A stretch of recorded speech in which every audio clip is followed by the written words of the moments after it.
Welcome to this course on mathematical methods in engineering and science.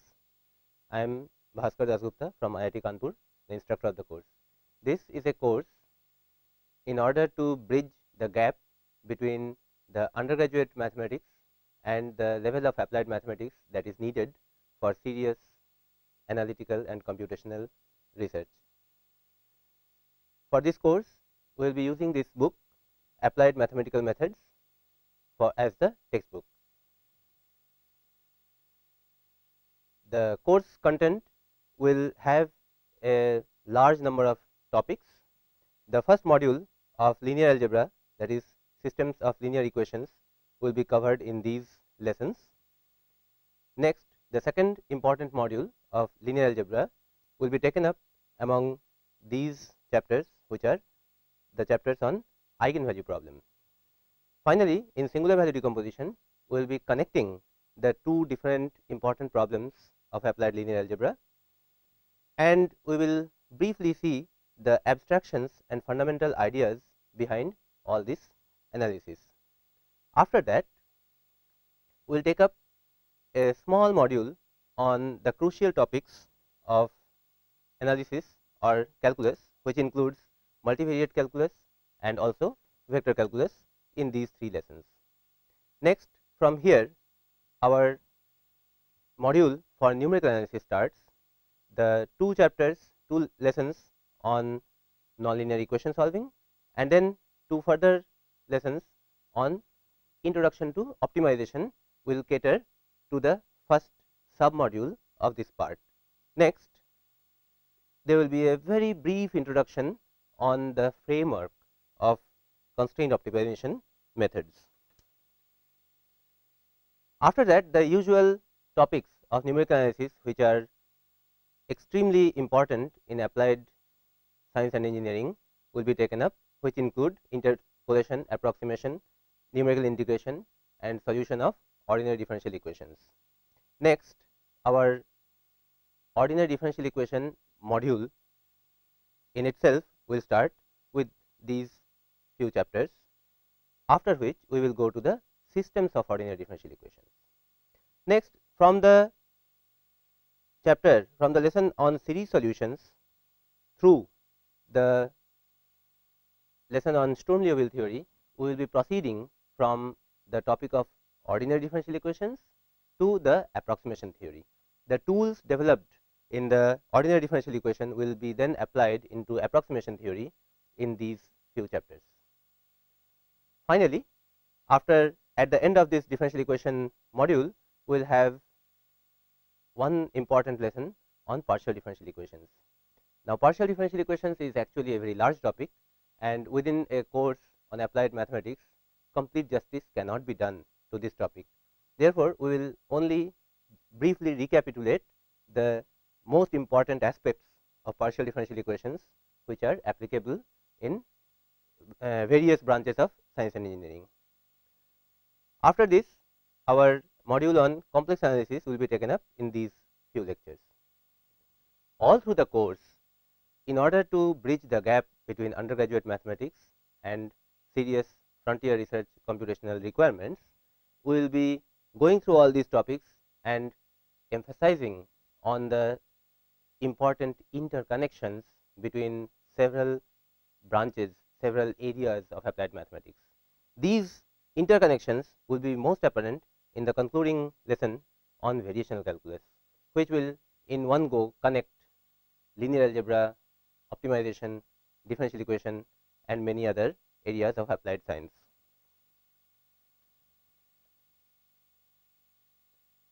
So, before proceeding into the important topics of the course, let me briefly give the preliminary background that will be needed throughout the course.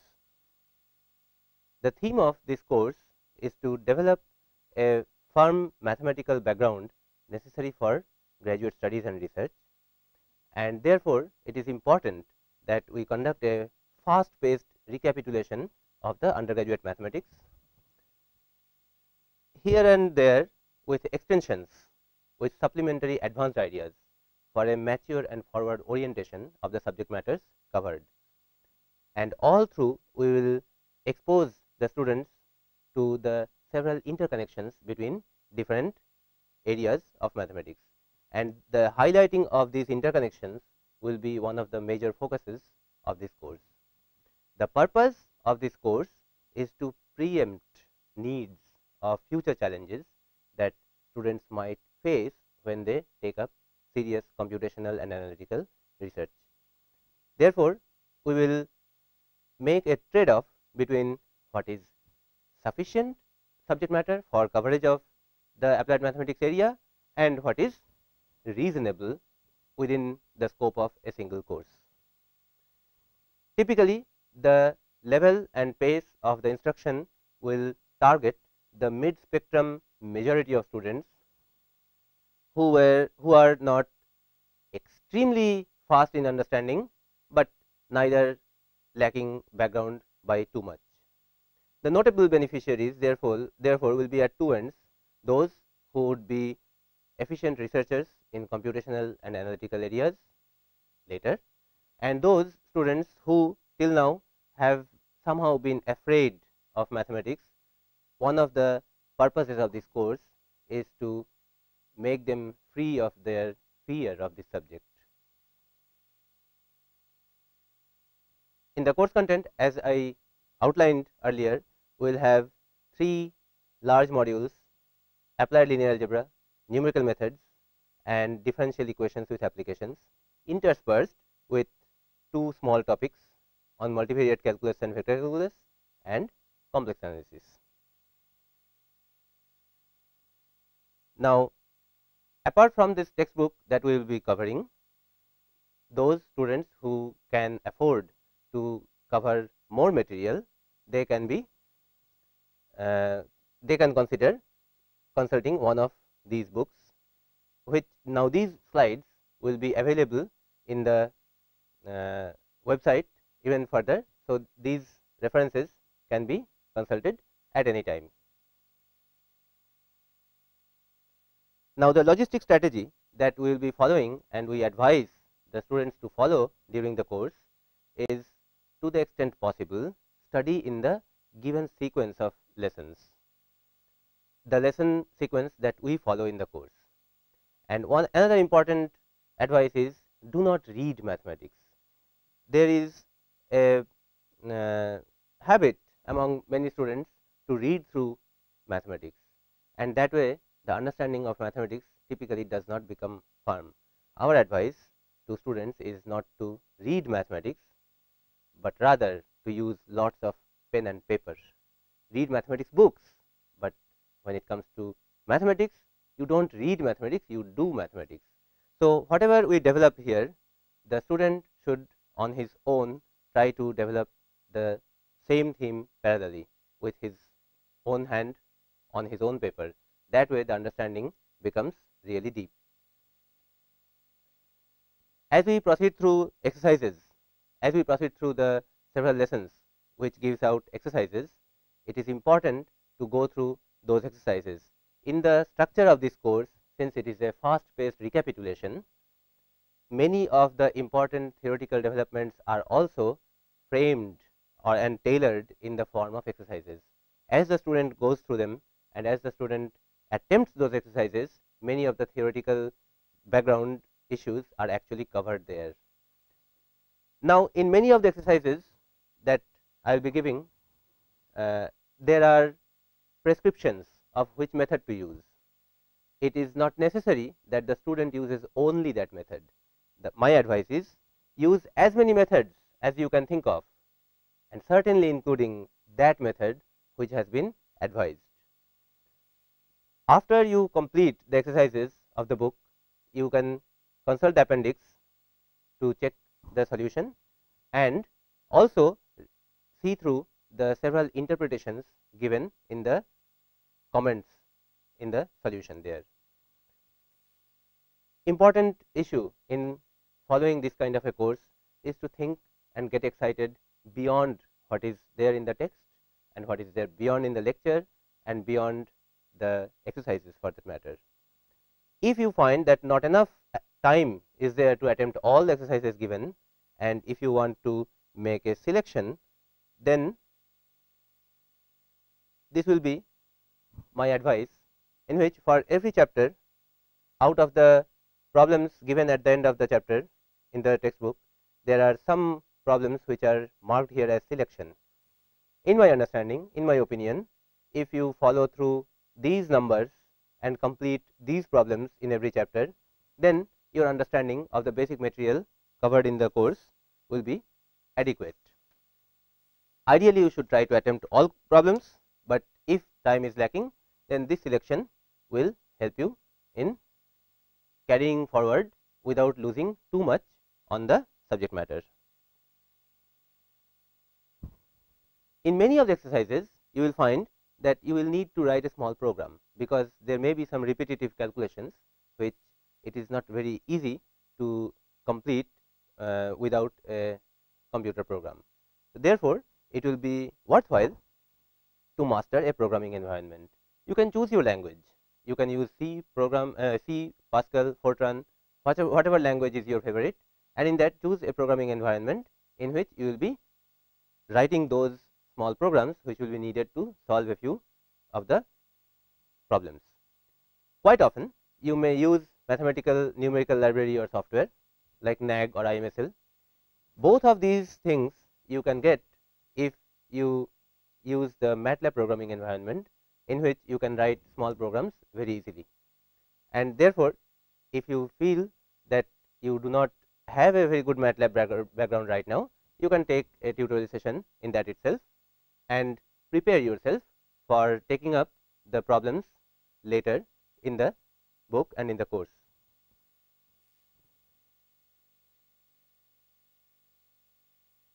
Now, the background that is expected for this course is only a moderate background of undergraduate mathematics, either from engineering or from science. However, the background of school mathematics and undergraduate calculus will be assumed firm. In order to know whether you have the necessary background already, you can take a small preliminary test, and that test appears in the page 3 of the textbook. And after you take the preparatory test, then in page 4, in the next page, there is a grading scheme given, based on which you can grade yourself. As you grade yourself, you will be classified in one of the 3 classes. In the first, it will be if you score too high in the preliminary test, then that will mean that you are thoroughly equipped to take up the course right now. On the other hand, if you fall too below in this preliminary test, then that may mean that you need a little further preparation before you take up this course formally or seriously, because otherwise it may be a little difficult to follow the pace of the course. If your score is in between, that means that you can take up the course right now, you perhaps have the necessary background, but it will be still advisable that you take up that little preparation. That little preparation that is needed in order to prepare yourself to take up the course directly is given in the form of 6 problem sets, which is on the undergraduate calculus and analytic geometry and all these topics. So, as you complete these 6 small assignment sets, small problem sets, then we understand that you will have covered or recapitulated that undergraduate mathematics background, which is taken as the firm necessary background for this course. So, the points to note from this little introduction is that the important steps to follow through the course is to put in effort, keep pace, and the stress will be on both the concept as well as on problem solving, and the methods that are studied in the course, they should be followed diligently along with other methods that you may find expeditious at times to solve certain exercise problems. And the overall purpose of this course is to ensure background skills which may be called upon to utilize at any step of your future research career. Necessary exercises at this stage will be only prerequisite problem sets, those 6 problem sets for those who find that their background is not yet enough to take up the challenges of this course. Next, we proceed to the first important lesson of this course, and that is on matrices and linear transformations. When I ask this question, what is a matrix, to a classroom, typically the answer that I get is it is a rectangular array of numbers or elements, something like this.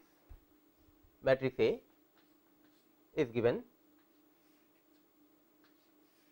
like this. It is a rectangular array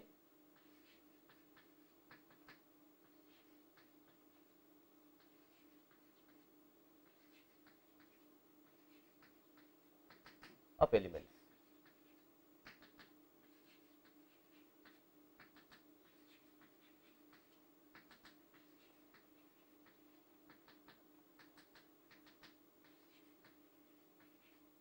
Okay.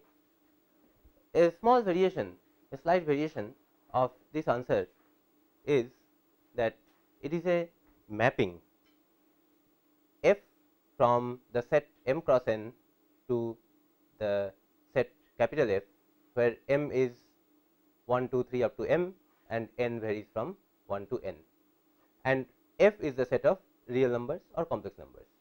Now, this technically detailed answer is essentially the same as this answer, because here as you vary capital M from 1 to small m, you essentially get the row numbers, capital M equal to 1, 2, 3, 4 up to small m.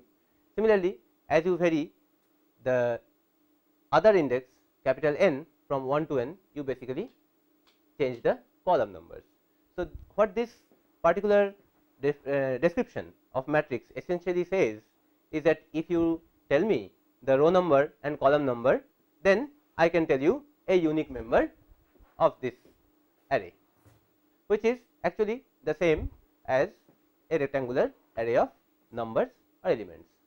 But then the question arises, if this is a matrix, then what do we do with the matrix? Therefore, a very good understanding of matrix does not come from this question directly, what is a matrix. Rather, if we try to explore the answer to a slightly different question, which is what does a matrix do, then as the answer unfolds, we can figure out a better way to answer the original question, that is what is a matrix. So, for example, in this particular case, we want to explore what does this matrix do.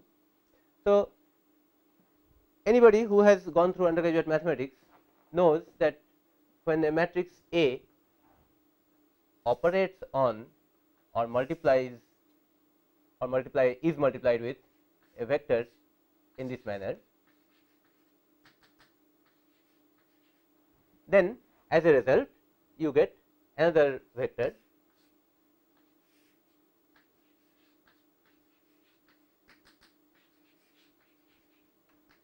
So, the matrix operates on a vector of n dimension, and as a result you get another vector of m dimension.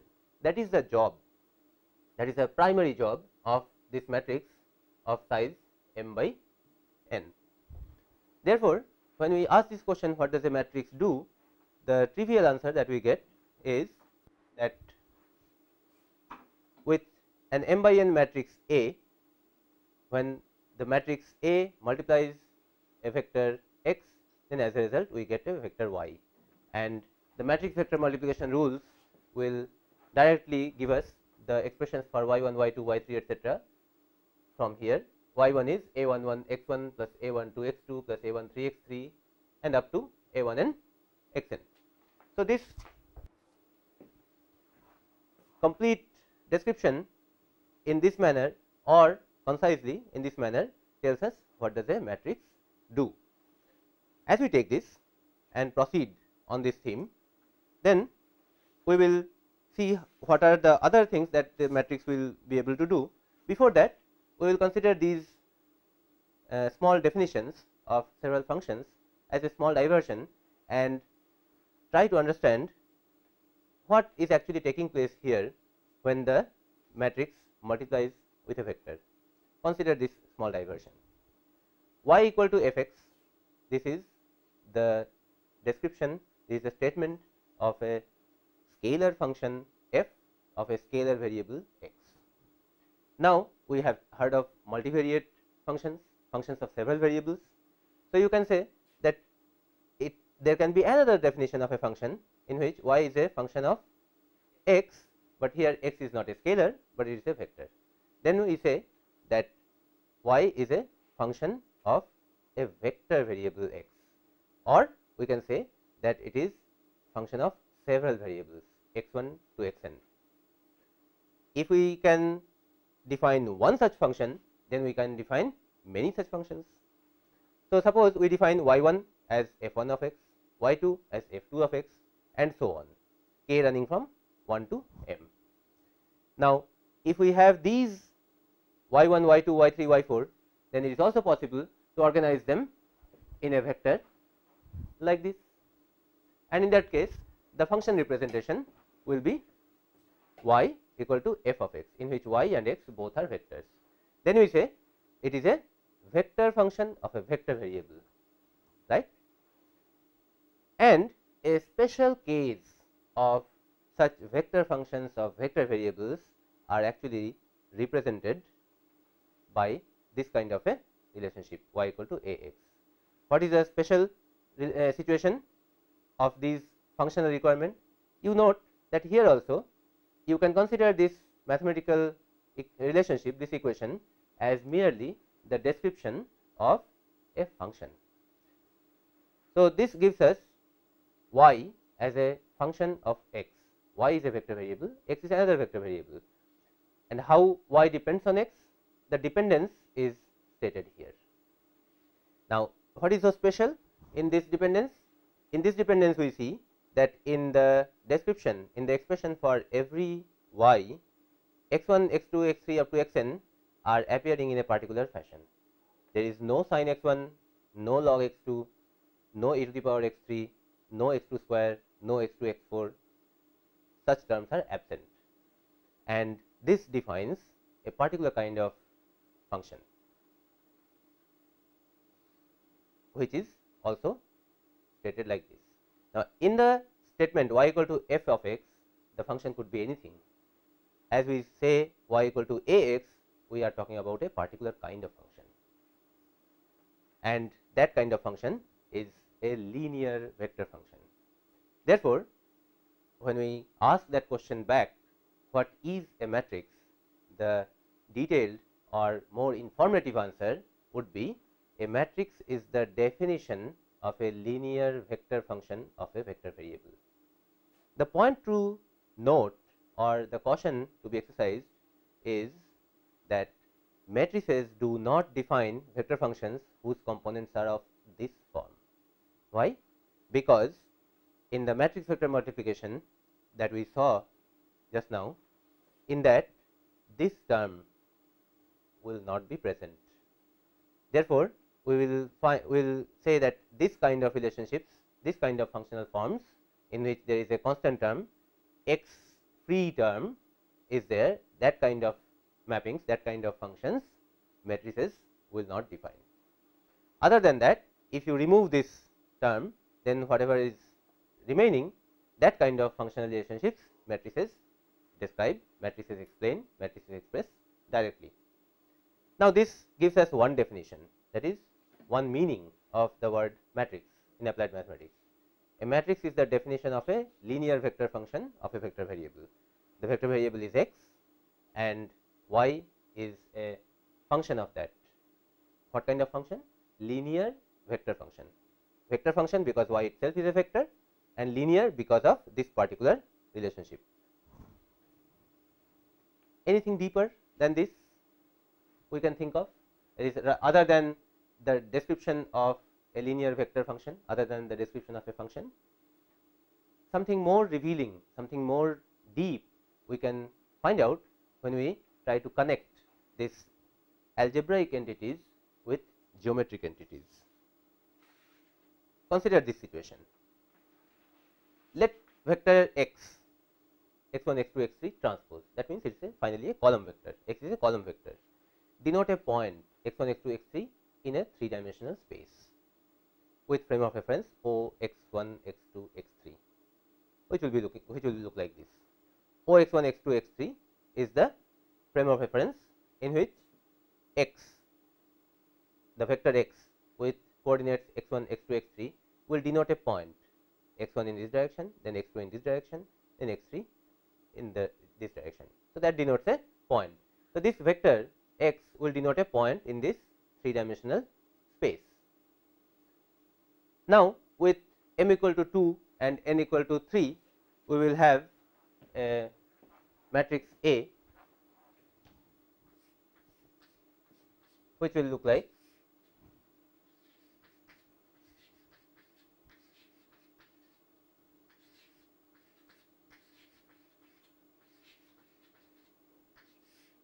since this has 3 columns, it can multiply a vector which is like this with 3 elements, and as it multiplies a x, then we will get another vector which we can call y, and which will have 2 elements, right. The detailed expressions for y1 and y2 will be like this. Now, we take this y1 and y2, these values, and consider them y1 and y2 as the coordinates of a point in another space, a plane in this case, in the directions OY1 and OY2 axis, and plot them. That means, every point that we get here and call it x, it has 3 coordinates x1 and x3, which from here will give us 2 coordinates y1 and y2 for plotting in this plane, and accordingly we get this point y, and that essentially is arising out of this linear transformation. So, now we ask this question again, what is matrix A doing in this particular instance, in this particular schematic? It is operating on point x in R3, that is 3-dimensional space with real coordinates. Real refers to this R, and the dimension 3 is shown here. So, here the matrix A is operating on point x in the 3-dimensional real space and transforming it to a point y in a 2-dimensional space, that is a plane with real coordinates. And we say that point y is the image of point x under the mapping defined by matrix A.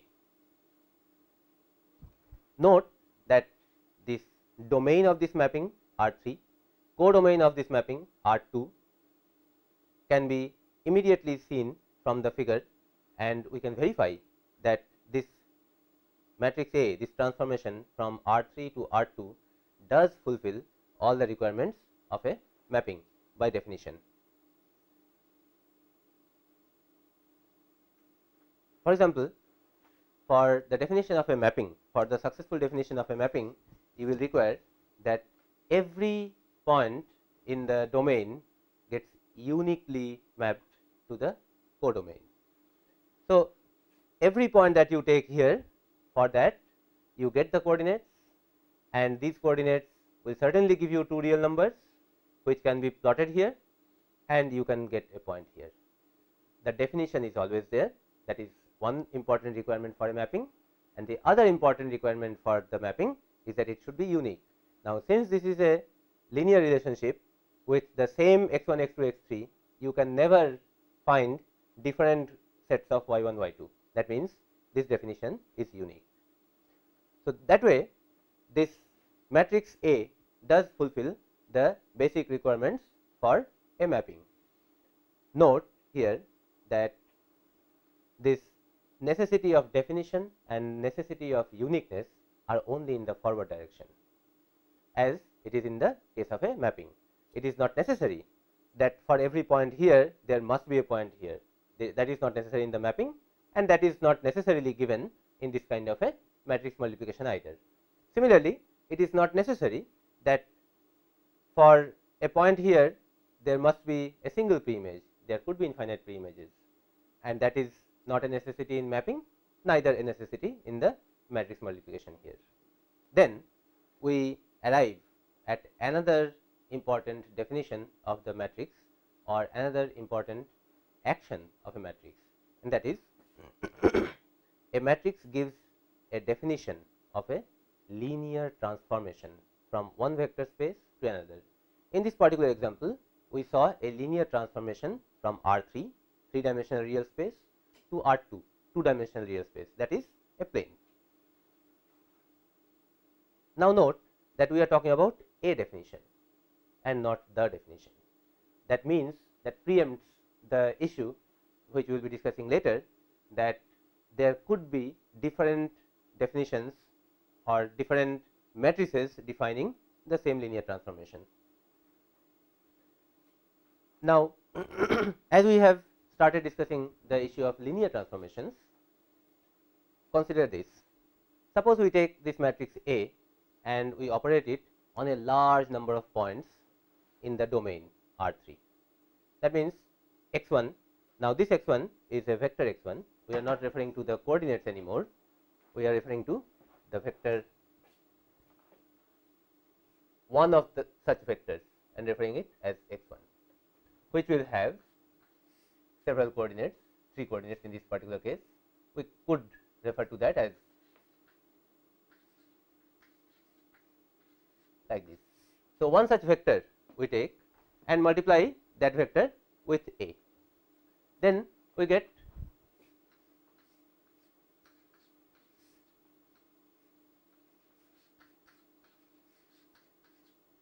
another vector.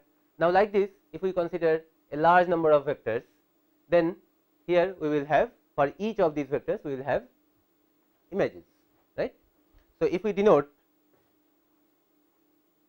with xi and yi the ith vector in the codomain and the corresponding image, ith vector in the domain and the corresponding image in the codomain, then we find that for every vector in R3 we can associate one vector in R2, and the linear transformation that the matrix A represents actually implies the entirety of all these correspondences. X1 is corresponding to y1, x2 corresponds with y2, x3 corresponds to y3, and so on. All these correspondences together are represented by the linear transformation, which here we are representing with this matrix A. Now, consider this situation. Suppose we decided to use a different frame of reference, not O x1, x2, x3, but some other axis x1 prime, x2 prime, and x3 prime. If we take a different frame of reference like this in the domain, and possibly a different frame of reference in the codomain also at the same time, then what happens? For the same old points, due to the change in the frame of reference, the coordinates will change, and accordingly the numbers in these vectors xi will change. Suppose the changed coordinates are represented with xi prime. Similarly, in the codomain, if there is a change in frame of reference in the codomain also, in the y plane also, then possibly yi, those vectors will now be represented by different new numbers given in yi prime. That will mean that we will need a different matrix, let us call A prime, to get back the same correspondences. That is, we have associated with a linear transformation points on the domain with their counterparts in the codomain. Now, if we change the frame of reference in the domain or in the codomain or in both, then the same linear transformation, that is the same correspondences between the old points, will be represented not by the old matrix, but by a new matrix.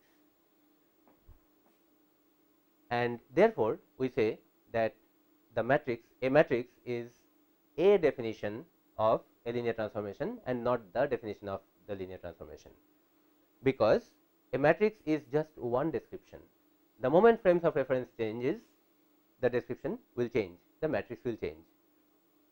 Now, in this particular scenario, if we now ask that we suppose know that how the frame of reference is changed in the domain and in the codomain, and in that case we want to find out what is the new matrix A prime, which mapping through this relationship will lead to the same original set of correspondences between points in the domain and points in the codomain. This problem in linear algebra is known as basis change. This is one important issue which we will be taking up in the next lesson.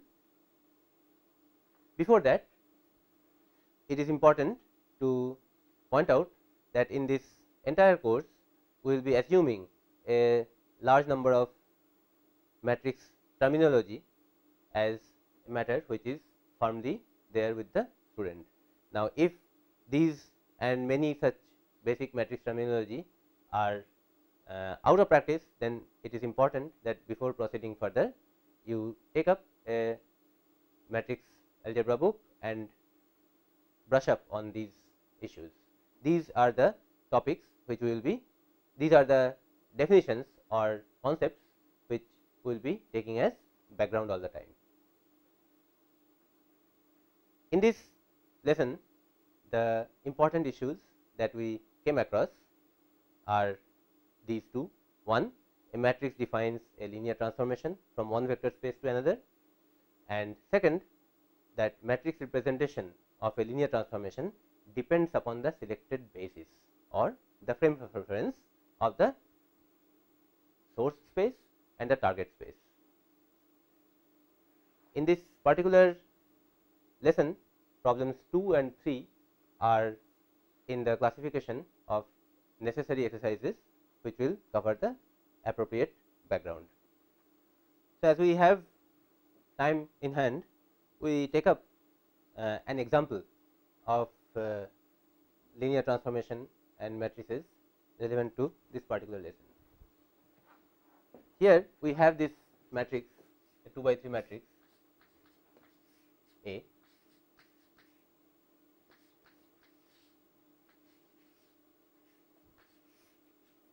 Obviously, its domain is R3, its domain is 3 dimensional, and therefore, it will multiply with vectors which have 3 components, and its codomain is R2, that is, as a result we will get 2 dimensional vectors.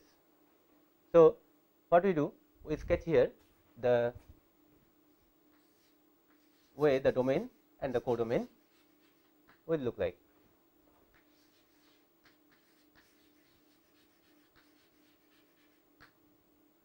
The domain will have 3 axes.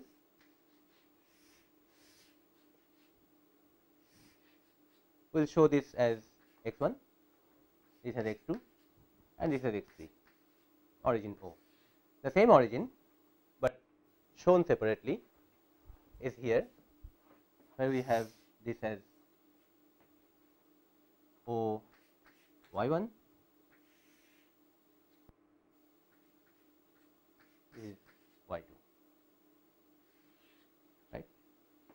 Now, as we take several points in this domain and we multiply the vector x1, x2, x3 with this matrix, then we get coordinates y1, y2, which we can plot there. Now, we will examine in this example the mapping of these two planes from the x space to the y space, from the domain to the codomain. This is one plane that we will consider, and this is the other plane that we will take up.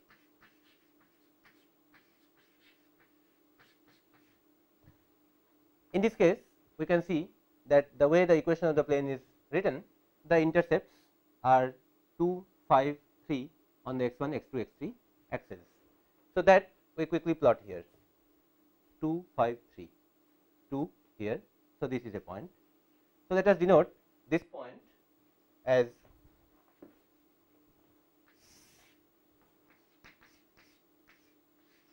P. This is P, and its coordinates 2, 0, 0, and that gets mapped to P prime in this y space. And how we get that mapping? That is, we take this matrix A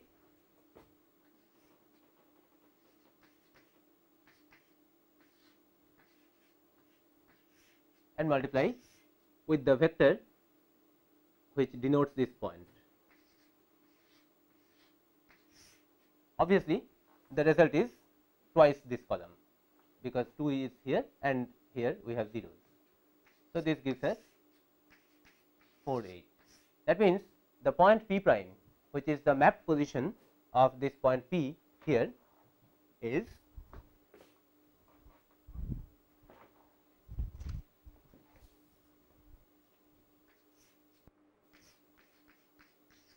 4, 8. So, we plot that point here 1, 2, 3, 4, 1, 2, 3, 4, 5, 6, 7, 8.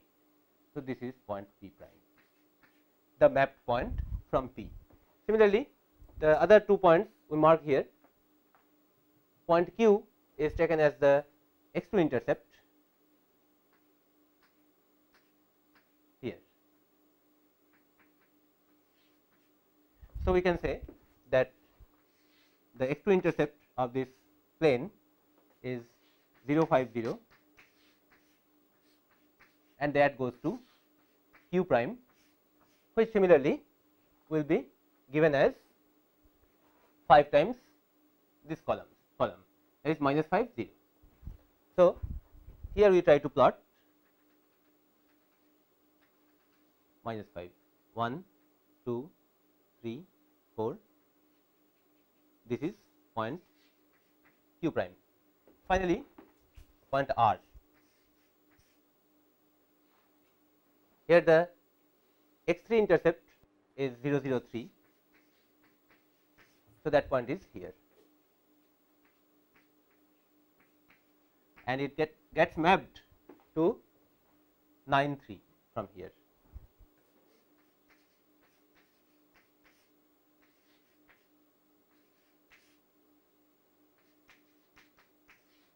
So, it gets mapped to 9, 3, 1, 2, 3, 4, 8, 9, and then 1, 2, 3. So, this is R prime. So, that means, this plane, this triangle to begin with, this triangle PQR gets mapped to this triangle P prime, Q prime, R prime. So, this triangle gets mapped to this triangle, and the plane of this triangle gets mapped to the plane of this triangle in y1, y2. Now, what is the plane of this triangle in y1, y2? It is the entire plane.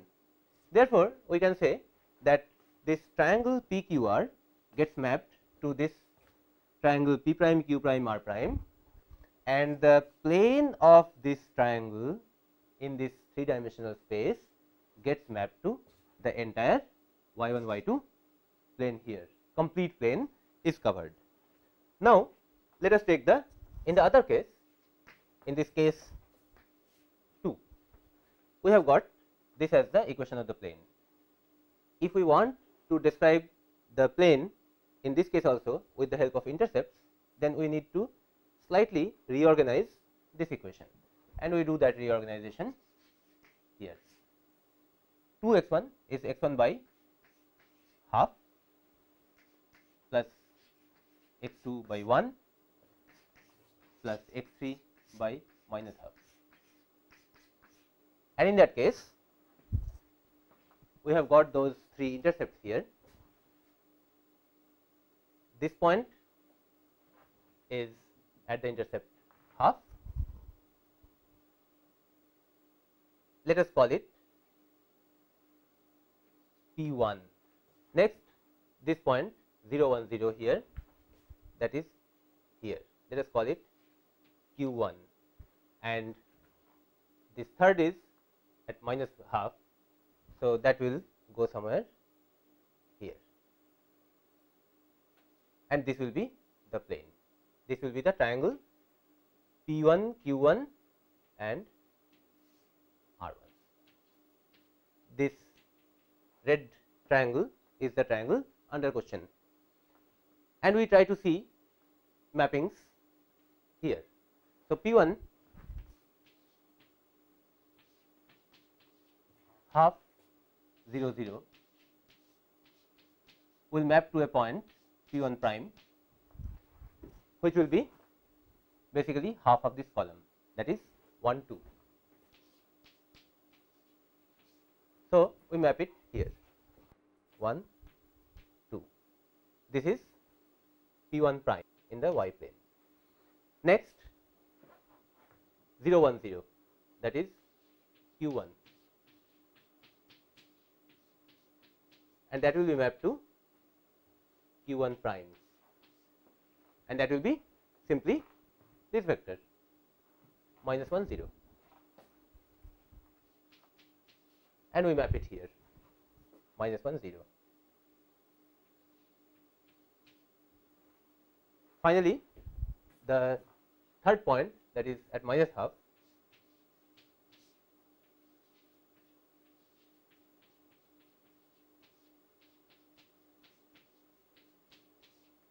this will be mapped at minus 3 by 2 minus 1 by 2. So, let us map this minus 3 by 2 minus 1 by 2 here. So, where will this triangle P1 Q1 R1 go? P1 prime Q1 prime R1 prime, they are collinear here, and therefore, this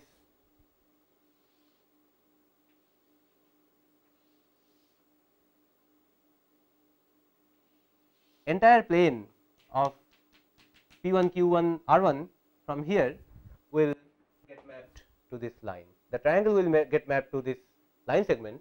The triangle here is degenerate, because all three vertices are in the same line, and the plane of those 3 points, the plane there represented by this equation on the y space degenerates to not a plane, but a line. Now, why this discrepancy in the two cases? In order to see that, we need to conduct a little analysis into how this matrix is mapping several vectors in this plane and in this plane. From this matrix giving the linear transformation, we can directly see that x1, x2, x3 and y1, y2 are related in this manner.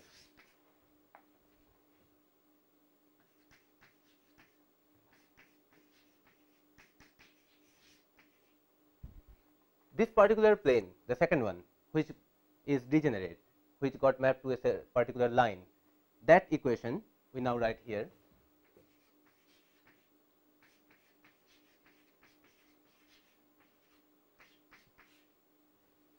And now we find that in the second equation, coming from the linear transformation, x2 is already missing.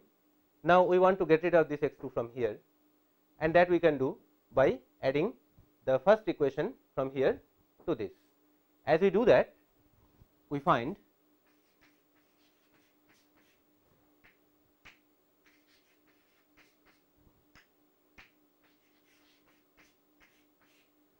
but then we find that 4x1 plus x3 is y1 plus 1, but the second equation here tells us that 4x1 plus x3 is actually y2.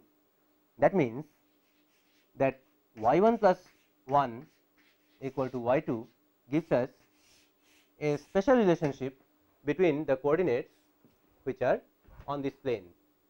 Whatever points here we take on this particular plane, on the other side, on the codomain side, the coordinates y1 and y2 must respect this relationship, and in a plane O y1 y2, this is the relationship which describes a line, this particular line. And therefore, in this case we find that the entire plane reduces to a line. If on the other hand, here we had taken up the other plane, this one, this plane if we had taken up,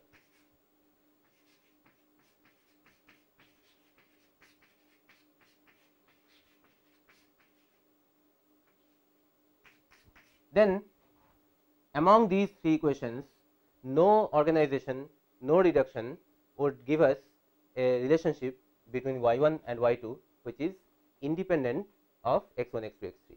And therefore, in the case of this plane, as we vary all coordinates x1, x2, x3, we get all possible combinations of coordinates y1 and y2 here, and therefore, it covers the entire plane.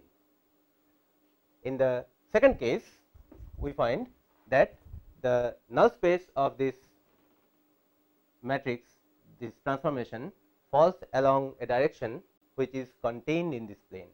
Therefore, this plane while mapping operates like a projection and the complete plane gets mapped to this line.